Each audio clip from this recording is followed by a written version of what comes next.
Okay, so ang next na gagawin natin ay gagawa na tayo ng yung thank you page. So ang goal natin sa video na to ay makagawa ng ganitong page. Ito yung ating tinatawag na thank you page. So balik ka lang ulit dun sa Blogger. Then sa Blogger, punta ka sa pages. Then sa pages, i-click mo tong new page. Okay? May drop down menu yan. Then ang piliin mo is itong blank page. Okay. So, unang kailangan mong gawin is lagyan mo ng title, yung page na yun.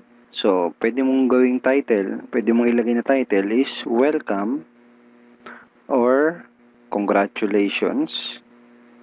Pwede ganyan. Or thank you. Parang ganyan. So, in this example, gamitin natin is congratulations. Okay? And then, balikan mo ulit yung mga dinownload mo na files, mga Word document files kanina. And then, buksan mo yung thank you page. Pag nabuksan mo na yung thank you page, kailangan mo lang din ulit gawin is i-Control A. Select everything. And then, right-click. Click copy. Balik ka dun sa Blogger, sa ginagawa nating page. Then, make sure na nakaselect itong HTML. Okay? Yan. So, medyo light, medyo grayer yung kulay kapag yun yung nakaselect.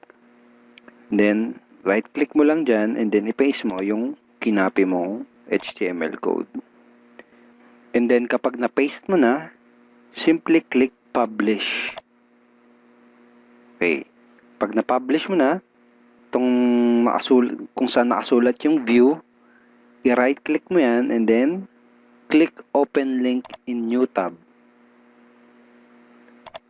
Okay, so dapat ganito yung itsura nung ginawa natin na thank you page. Okay, so wag mo muna i-close tong page na to kasi mamaya kakailanganin natin yung URL address nito. Itong nakalagay dito. Okay?